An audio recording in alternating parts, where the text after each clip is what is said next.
कैसा है उसके बारे में कोई नहीं बताता।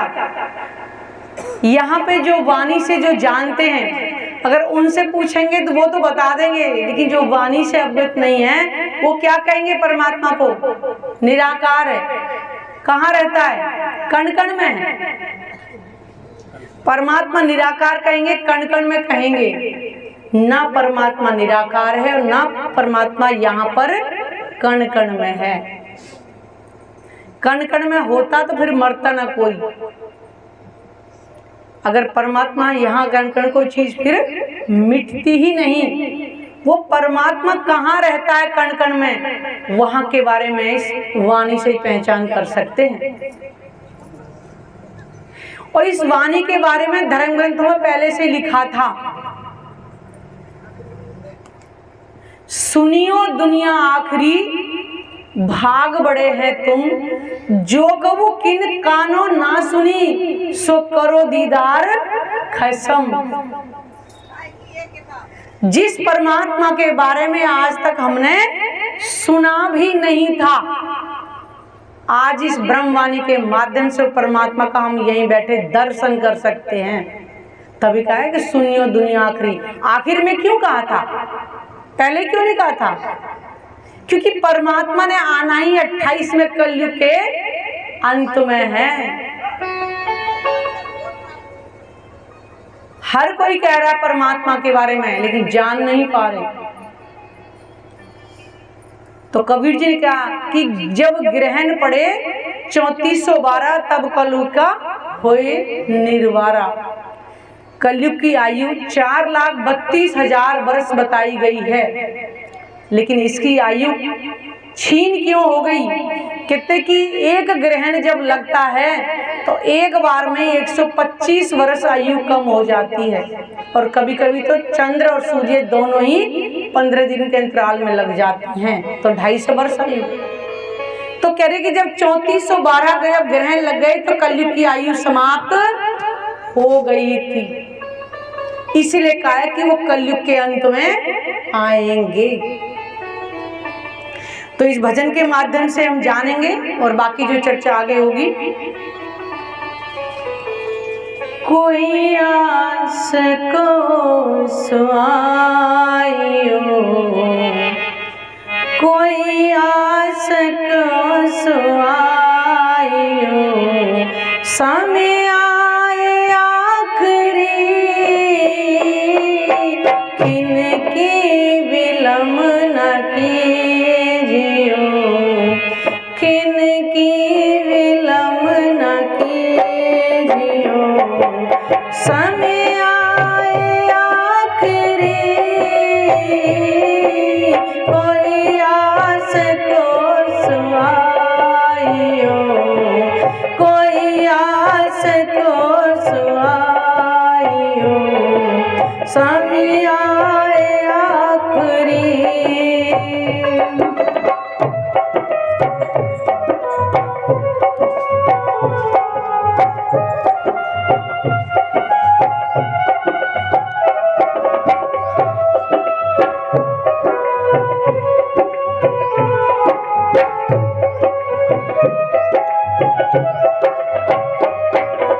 उठना ही हंस के धाम में ऐसा यत्न करे, उठना ही हंस के धाम में ऐसा यत्न करे, अब कहनी सुननी ना रही, रहनी पे पग धरे, अब कहनी सुननी ना रही, रहनी पे पग धरे, झूठी उम्मीद छोड़ियो, झूठी उम्मीद छोड़ियो, समय आए आखिरी, किनकी विलम न कीजियो, किनकी विलम न कीजियो,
इस वास्ते यूं भूलना वाजिब तो नहीं, चरणों से बंधवा दियो, चरणों से बंधवा दियो, समय आए आखिरी, कोई आस को सुआइयो, कोई आस को सुआइयो, समय आए आखिरी।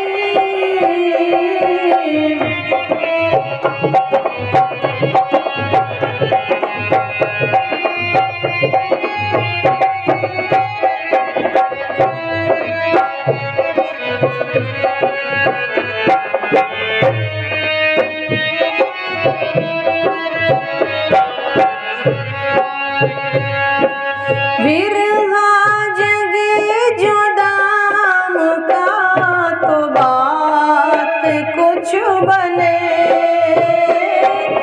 विरहा जगे जो दाम का तो बात कुछ बने, हक इल्म ईमान से कुर्बानियाँ करे, हक इल्म ईमान से कुर्बानियाँ करे, सिंगार इश्क साजियो, सिंगार इश्क साजियो, समय आए आखिरी, कोई आस को सुआइयो, कोई आस को सुआइयो, समय आए आखिरी, खिनकी विलम न कीजियो, खिनकी विलम न कीजियो, समय आए आखिरी, कोई आस को सुआइयो, कोई आस को सुआइयो, समय आए आखिरी। बोलो श्री प्राणनाथ प्यारे की जय, सतगुरु महाराज की। देखिए, धर्म ग्रंथों में लिखा तो सब कुछ था, लेकिन किसी ने बताया नहीं। कारण क्या था? एते दिन त्रिलोक में होती बुध सुपन, सो बुध जी बुध जागृत ले प्रगटे पुरी नौतन। इस संसार के अंदर सपने का ज्ञान था। सपने का ज्ञान का मतलब क्या है? सोने से मतलब नहीं, क्योंकि उनकी आंकड़ी बिना पराशक्ति के खुल नहीं सकती थी। इसी कारण से ये ब्रह्मवाणी आई, जिसके बारे में न जाने धर्म ग्रंथों में कितना वर्णन है। कल भी बताया था अमर कथा के रूप में। अमर कौन है? एक परमात्मा, जिसके बारे में मानी सुन पाई थी। ये अमर कथा ही है। जब इस कथा को आत्मसात करेंगे तो हमारा जीव भी अमर हो जाएगा। रामायण में भी कहा कलयुग केवल नामधार है, वो कलयुग में आएगा। बताओ, त्रेता के लिए नहीं बोला और न ही द्वापर के लिए बोला था। और भागवत पुराण में लिखवा भी दिया है। आज हम ही नहीं कह रहे, संत पुरुष भी कह रहे हैं। अभी नाम तो मुझे उनका याद नहीं आ रहा, वो बाबा है, उन्होंने बड़ा माथे पे तिलक लगाया हुआ है। परमानंद नहीं, उनकी तरह ही एक साधु है। उन्होंने अपनी वाणी में बोला है कि मरु और देवापी आएंगे। उनको ये नहीं पता चला कि वो आएंगे, लेकिन आ चुके हैं। और वो लीला 450 वर्ष पहले हो चुकी है। ये ब्रह्मवाणी उन्हीं के द्वारा आई हुई है। कौन कहता है कि धर्म ग्रंथों में नहीं लिखा हुआ है? भविष्योत्तर पुराण में इतना लिखा है कि विक्रम संवत 1738 में आएंगे और चित्रकूट के पास वो रमणीय क्षेत्र पद्मापुरी धाम पन्ना जी होगा। लाओ जी पन्ना जी, जहाँ मध्य प्रदेश में जब प्राणा जी घूमर जी में साक्षात विराजमान।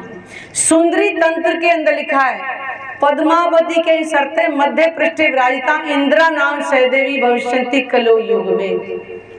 भविष्य में लिख दिया कि पद्मापुरी धाम पन्ना जी में केलकला नदी के पास में इंद्रावती नाम की सखी आएंगी, वो नूरी झंडा यहाँ लगाएंगे। ये ब्रह्मवाणी उनके द्वारा आई हुई। कौन कहता है ग्रंथों में नहीं लिखा हुआ? तो वही कह रहे कोई आ सके सो आइयो, समय आए आखिरी। ये कलयुग का अंतिम चरण चल रहा है। बताया ना कि 4,32,000 वर्ष भर थी, लेकिन ग्रहण लग लग के समाप्त हो गई। खिन की विलंबना कीजियो। जब कोई व्यक्ति बीमार होता है तो कहते नहीं अरे भाई क्या करें, एम्बुलेंस वाले ने लेट कर दिया, एक क्षण में प्राण समाप्त हो गए। कहाँ? हॉस्पिटल जाने से पहले एक ही क्षण में मृत्यु होगी। तो वो आज हमें बता रहे कि खिन की विलंबना की हो। क्या आज ये सत्संग इस गांव में हो रहा है, क्या पता अगले साल हो या ना हो, कोई गारंटी तो नहीं। इसलिए कहती सत्संग के लिए हमारे पास समय नहीं होता और मृत्यु किसी का इंतजार करती नहीं है। ना जाने झुंड में कौन सुहागिन होए। वो तो अपने कार्य कर ही रहे हैं। जो परम धाम में कॉल करके आए थे, मैं भूलूं तो तू मुझे जगा दियो, और तू भूल जाए तो मैं तुम्हें जागृत। वो तो अपने कार्य कर रहे हैं। इसलिए हमारे पर निर्भर करता है कि हमारे लिए क्षण कितना कीमती है। श्वास श्वास निज नाम जपो और वृथा श्वास मत खोए, और ना जानो श्वास को आवन होए ना होए। कोई भरोसा नहीं है किसी के पास। एक पल ही में, कल भी शायद बताया था उन्होंने कि सत्संग में थे, वो महिला उठ के चली गई और जाके गाड़ी से गिरी और एक्सीडेंट समाप्त हो। क्या कोई भरोसा किसी का? हमें कल का भरोसा नहीं है, एक क्षण का भरोसा नहीं है। अभी देखा आपने गुजरात के अंदर प्लेन क्रैश हुआ था, कितना सेकंड उसको उड़े हुए और सारे समाप्त हो गए। उनको पता था? ऐसे किसी को पता नहीं है। और शंकर भगवान क्या बता रहे हैं कि हम और ब्रह्मादिक देवता पानी के बुलबुले की तरह बनते और मिटते हैं, और जबकि उनको तो युग युगों तक उनका जीवन रहता है, और हमारा तो सतयुग में 400 वर्ष, त्रेता में 300, द्वापर में 200, कलयुग में 100 वर्ष। और अब तो उसका भी भरोसा नहीं है, क्योंकि बीमारियां इतनी चल रही हैं। तो इंतजार हम करें? अरे अभी तो हम जवान हैं, अभी तो कमा लें। बूढ़े समझ रहे हैं पोते पोती में अब आनंद ले लें, भजन कब करेंगे? जब 7 फुट का तख्ता आ जाएगा तब उस समय ही नहीं मिलेगा। इसलिए कह रहे कि खिन की विलंब ना कीजिए। सत्संग के लिए हम 100 कार्य छोड़ें, क्योंकि जिंदगी में फुर्सत ना हुई, ना है, ना होगी। दूर ये मुसीबत ना कभी हुई और ना कभी होगी। ये घर के काम कभी खत्म नहीं होंगे, जितना मर्जी कर लो, एक ना एक दिन काम अधूरे रह ही जाएंगे। अब कह रहे कि उठना है हंस के धाम में, ऐसा यत्न करें। हमें परम धाम में कैसे उठना है? रो करके नहीं जाना, माया से रो करके हमें समय नहीं मिला, हमें ये नहीं मिला, हमारे बच्चों ने किया, नहीं। परम धाम में रोते उठने की रीत नहीं है। राजी क्या कह रहे हैं? दुख ना देऊं फूल पाखड़ी, देखूं शीतल नैन, और सुख उपजाऊं सब अंगों बोलाऊं मीठे बैन। मैं तुम्हारे मुरझाए हुए चेहरे को देखना भी नहीं चाहता। परम धाम में कैसे? प्रेम में तो मगन रहती थी वहां पर, तभी तो आज अक्षरधाम को भी देख नहीं पाई थी। राज्य कितना दिखाते थे, उंगली से देखो वो अक्षरधाम, और हाथ की उंगलियों में इतनी गरक हो जाती थी, और दुनिया कहती परमात्मा निराकार है। अरे भाई वाणी पुकार पुकार कर कहती है परमात्मा का स्वरूप, परमात्मा का धाम इस वाणी के अलावा संसार में किसी ग्रंथ में नहीं लिखा हुआ, केवल इशारे मात्र से लिखा है। अथर्ववेद में लिखा है कि आदित्य वर्णम, लेकिन स्वरूप कैसा है उसके बारे में नहीं लिखा हुआ। वो इस ब्रह्मवाणी से पता चले, एक एक अंग का वर्णन है इसके अंदर। एक एक वस्त्र का वर्णन है कि परमात्मा ने क्या वस्त्र धारण कर रखे हैं। परमात्मा गोला नहीं है जो घूमता है। इस 5 तत्व के शरीर के लिए नहीं कि इतना सुंदर सुंदर मकान बनाते हैं, जहाँ परमात्मा रहता है। उस दिव्य ब्रह्मपुरी का वर्णन सुनेंगे तो कान में शब्द जाती है। वो है दिव्य ब्रह्मपुरी, वहां है परमात्मा कण कण में। वहां परमात्मा कण कण में, वहां कोई चीज मिटती ही नहीं है। एक पक्षी का जो बाल होता है ना, वो भी वहां नहीं गिरता है। पेड़ के से कोई पत्ता नहीं गिरता है। आत्मा परमात्मा की जितनी उम्र है, परमात्मा कहते हैं 18 वर्ष यौवन जैसे होता है, और आत्माओं के जैसे 15-16 साल की उम्र कह रहे इतनी ही रहती है। वहां पर घट बढ़ नहीं है परम धाम के अंदर। वो है दिव्यपुरी परम धाम। कह रहे उसमें हंस के उठना है, रोते हुए नहीं जाना। क्योंकि हम रोते कब हैं? जब हम शरीर भाव में होते हैं, नाते रिश्ते में खोए होते हैं। ये मेरा घर में परिवार, ये पति, ये पत्नी, ये सगे संबंधी घर, इन परिवार में खोए रहते हैं, तब हम रोते हैं। जैसे हमारे अंदर आत्म भाव आता है तो उस परमात्मा के प्रेम में लीन हो जाते हैं, तो हमारे चेहरे पे मुस्कुराहट होती है। तो कह रहे उठना है इसके धाम में, ऐसा यत्न करें। कब उठेंगे? मरने के बाद नहीं, जीते जी। जीवते मारी आपको शब्द पुकार तक ना मरेंगे मोमिन, तो क्या मरेंगे मुनाफिक। ब्रह्म सृष्टियों को जब पहचान हो जाएगी कि 14 लोग के संसार को वो मिट्टी के समान ही छोड़ देंगे। तब तक तो हम पकड़ के बैठे, यानी कि कब मुर्दार करके छोड़ेंगे। आज ब्रह्मवाणी भी हमें मिल गई है, सुनाने वाले भी हमें मिले हुए, और फिर भी हम छोड़ना नहीं चाह रहे। कितनी हंसी होगी। हमारे मुरझाए हुए लटके हुए चेहरे राज्य करेंगे, वाह परम धाम की आत्माओं, तुम तो 100 बेर का वादा करके गई थी, तुम्हें तो याद दिलवाने पे नहीं आया। समझाइया समझे नहीं, माने नहीं फुरमान, कहे कौन तुम हम कौन, अपनी कैसी पहचान। फिर भी पूछ रही हो। ये 18,758 चौपाइयां में तुम्हारे लिए लेकर के आई हूँ, फिर भी कह रहे तुम कौन हम कह रहे हो, हमारी तुम्हारी क्या पहचान है, फिर भी पूछ रहे हैं। तो हंसी तो होगी, लेकिन नहीं। राज्य कभी अपनी ब्रह्म आत्मा, इस संसार का पति कितना प्रेम करता है अपनी पत्नी को। अगर मान लो कहीं वो जा रही है तो वो कभी इसकी जीत में कभी शामिल हो, हमेशा ऐसा जगह उसकी मतलब हार नहीं होनी चाहिए, जीत ही होनी चाहिए। तो राज्य का हमें कहेंगे वो वाणी क्यों लाए थे?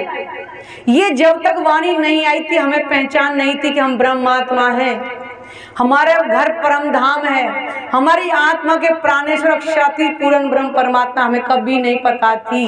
हम भी दुनिया की तरह आग पानी पत्थर को ही परमात्मा माने बैठे थे। और उन्होंने कहा था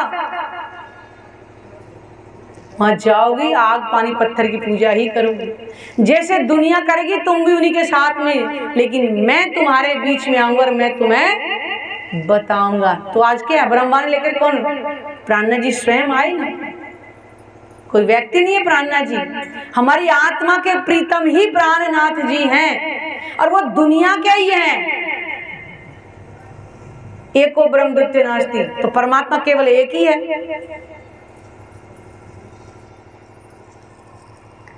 अब कहनी सुननी ना रही, रहनी पे पग धर। तो कहने से काम नहीं चलेगा, हमें समय नहीं मिल रहा, हमारे पास ये है वो नहीं।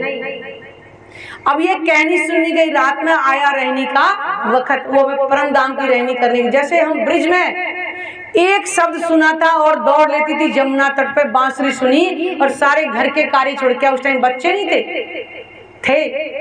घर पार व बड़े थे। आज तो केवल मैं और मेरे नातों, तीसरे को फोड़ी माथों वाला हिसाब है कि 2 बच्चे और कई बार एक ही बच्चे, 3 ही बंदे होते हैं घर के अंदर। और पहले कितने बड़े बड़े परिवार हुआ करते, तब भी कार्य करते और जमुना तट पे दौड़ते थे, क्योंकि प्रेम था। आज प्रेम किसके साथ है? घर परिवार के साथ में। लेकिन ये नहीं पता कि घर परिवार तो एक दिन छूटना ही छूटना है, और जाना कहाँ है? अपने धनी के पास वापिस। तो क्या मुकराएंगे? आँखा क्यों उठाऊंगी, मुझे मारेगी बड़ी शर्म, जो मैं किए चंडाल करम। परम धाम के अंदर आंखें कैसे उठाएंगे राज्य का?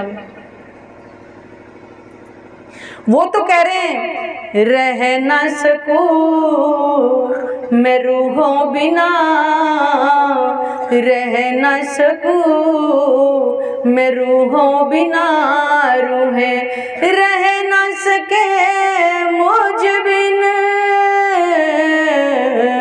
जब यादवा को आवे मेरी तब सहना बिछो हाकिन,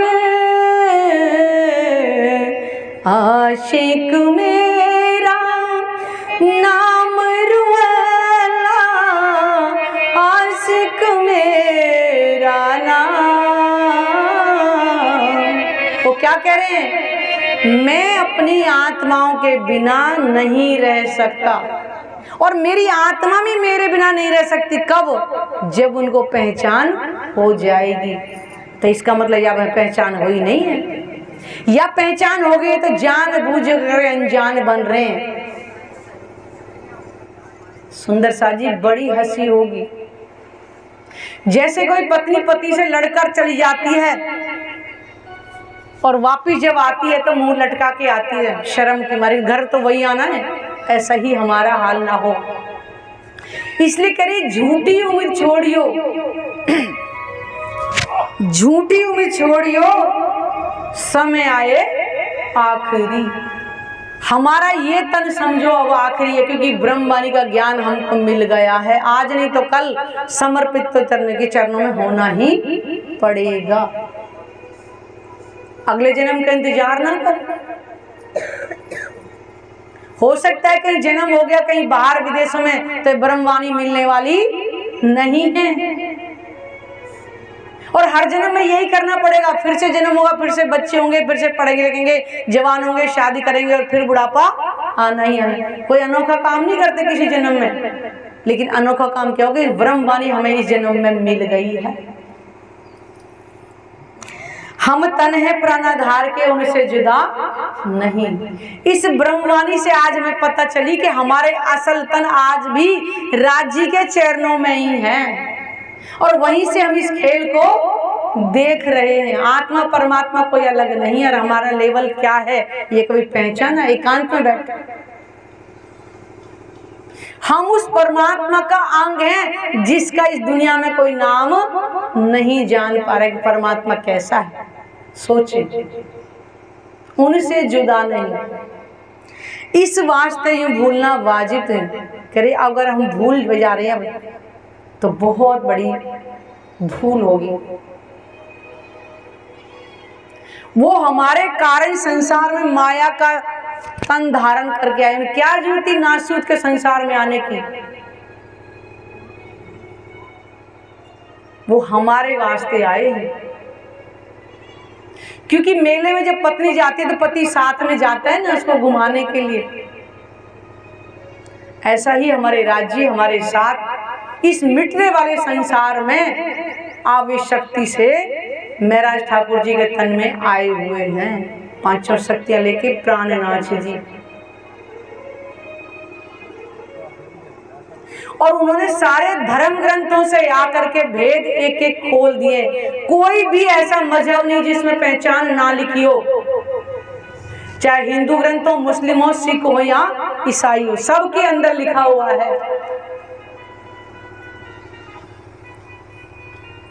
चरणों से बंध बांधियो। चरणों से बंध बांधने का मतलब क्या? आज दुनिया कोई निराकार का ध्यान लगा रही है, कोई साकार का, कोई त्रिकुटी में, कोई बिरकुटी में, कोई दशम द्वार में। हमें कहाँ ध्यान लगाना है? मूल मिलावे में, जहां हमारे असली तन विराजमान है। वही गोल हवेली में कंचन रंग के सिंहासन पर राज्य और श्यामा जी विराजमान है। हमें उन्हीं के चरणों का ध्यान करना है, कोई और ध्यान करने की आवश्यकता नहीं है। और वो हमारे सागर ग्रंथ के अंदर वर्णन उस मूल मिलावे के बारे में भी लिखा हुआ है। उनके चरण कमल कितने कोमल है, किस नूर की चौकी पे भी विराजमान में, इतना तक वर्णन है। कौन कहते कि परमात्मा निराकार है? आओ इस प्राणनाथ जी की वाणी से पहचान करो। तुम्हारे धर्म ग्रंथों से पहचान हो जाएगी कि हमारे ग्रंथों में सब कुछ लिखा है। बताया क्यों नहीं? बताए ना कि वो ब्रह्म मुनि आएंगे, वही परमात्मा की वास्तविकता को बताएंगे। कल भी बताया, हरिवंश पुराण के अंदर लिखा है कि इस कथा को जो आत्मसात करेगा वो भव से पार हो जाएगा। क्यों? क्योंकि ब्रह्मवाणी के अंदर सारा परमात्मा का धाम, उनका स्वरूप, उनकी लीला सब कुछ लिखा हुआ है। हर ग्रंथों में, जैसे हम खेत में जाते हैं, बीज डालते ना, एक एक तो नहीं उगाते ना, ऐसे फेंकते ना। गेहूं जो उगाते किसान लोग जानते हैं, तो कोई गेहूं कहीं, कोई गेहूं पड़ता ना अलग अलग। ऐसे ही परमात्मा ने ऐसे छींटे के रूप में हर धर्म ग्रंथों में लिखवा दिया कि 28वें कलयुग में परमात्मा इस धरा पर आएंगे। तो हमें उनके चरणों का ही ध्यान करना है और कुछ करने की आवश्यकता नहीं है। वाणी से उनके स्वरूप की पहचान करेंगे और एकांत में बैठ करके ध्यान करेंगे। हमारी भक्ति कौन सी है? अंदर की भक्ति है, बाहर की नहीं है। अंदर की भक्ति है। छिप के साहिब कीजिए याद, खासल खास नजगे। छिप करके जो कोई ना देखे, एकांत में। अभी देखा होगा हमारे सुंदर साथ को 3 बजे ध्यान करता है, कोई 4 बजे करता है, कोई 5 बजे करता है। दुनिया सोधी होती है, वो ध्यान में लगे होते हैं। उसको कहते हैं चरणों से बनवा दियो समय आए आखिरी। विरहा जगे जो धाम का, तो बात कुछ बने। विरहा का मतलब क्या होता है? विरहा गतरे जाने सोई, जो मिलके बिछड़ी होई मेरे दूल्हा। जिसको अपने प्रीतम से बिछड़ने का एहसास हो जाए, उसकी आंखों से आंसू बहने लगे, उसको कहते हैं विरहा। इस संसार की साड़ी ना दिलवाई, घर ना बनो, गाड़ी ना ली, ये विरहा नहीं है। ये कूड़ा कवड़ा इकट्ठे करने वाली बात है। ये तो संसार के यहाँ के सुख। जो एकांत में बैठ करके अपने धनी को सुखों को याद करे कि धनी में आपसे बिछड़ गई, बस आप मुझे घर ले चलो, उसको कहेंगे विरहा। एकांत में बैठ करके, दुनिया को नहीं दिखाना। विरहा जगे जो धाम का, तो बात कुछ बने। और विरहा आएगा ही जब आपको अपने धनी से बिछड़ने का एहसास हो जाएगा। अपने घर की तुम्हें याद आएगी, विरहा कभी आएगा, नहीं था वैसे नहीं आएगा।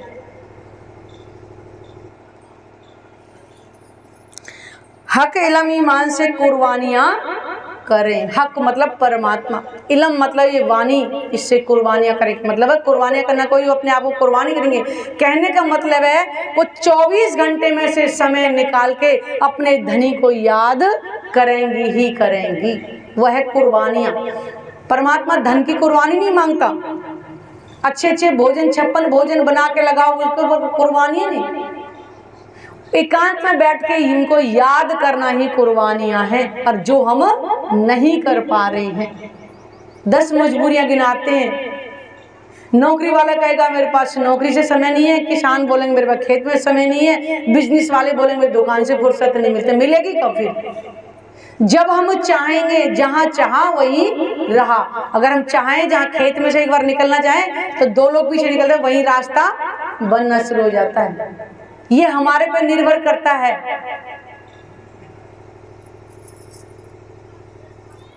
कुर्बानी का नाम सुन मोमिन उल्सतन, कि ब्रह्म आत्मा कुर्बानी के लिए ही उत्सुक हो जाती।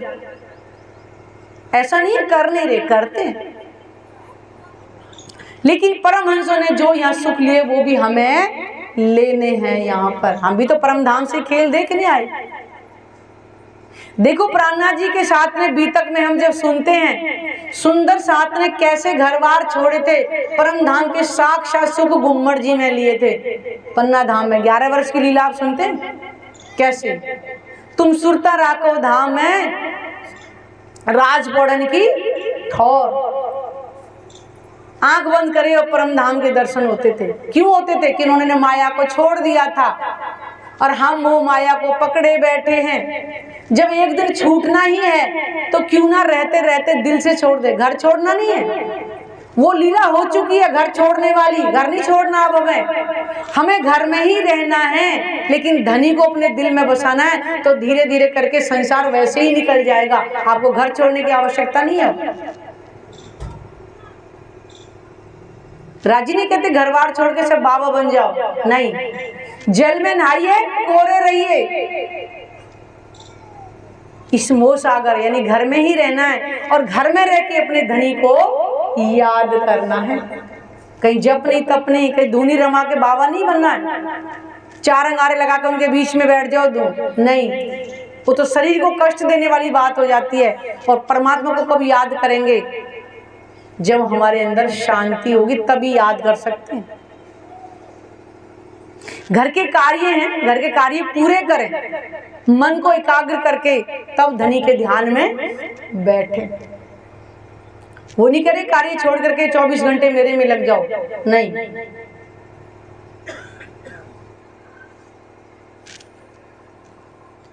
सिंगारे इष्ट साजियो। सिंगार का मतलब है महिलाएं हम यहाँ पे मांग भर लें यार, अच्छे कपड़े पहन लें, आभूषण नहीं, हमें आत्मा का सिंगार सजना है। जब हम ध्यान में बैठेंगे अपने आप को पूरी तरह आत्म भाव लेंगे।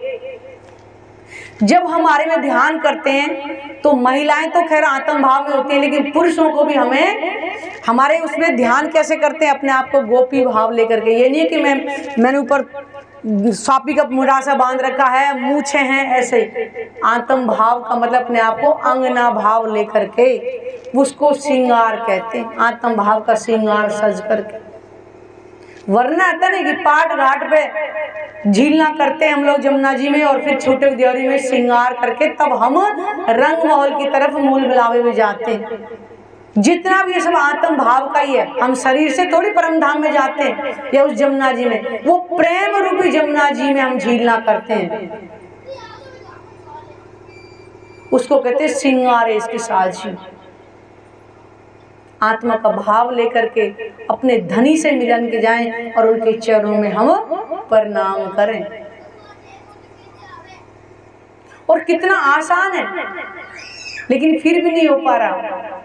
लेकिन हलवा भी नहीं है। क्यों? कि हमारे जीव के अंदर जितने भी विकार हैं वो समाप्त नहीं होते, और ऐसा भी नहीं है कि समाप्त ना होंगे। पाक ना हो इन पानी, चाहिए अरस का जल, और नहाइए हक के जमाल में तब होइए निर्मल। इस वाणी से हम अपने धनी से जब रोज बातें करेंगे, इनके सानिध्य में रोज जब बैठेंगे, हमारे अंदर के जीव के जो विकार हैं, काम क्रोध मोह लोभ अहंकार, ये धीरे धीरे करके निकलते चले जाते हैं। नहीं तो इस संसार में कोई ऐसा साबुन नहीं बना, कोई सर्फ नहीं बना जो अंदर डालें और धुल करके साफ हो जाए। केवल इस ब्रह्मवाणी के शब्दों से ही हमारे अंदर निर्मलता आती है।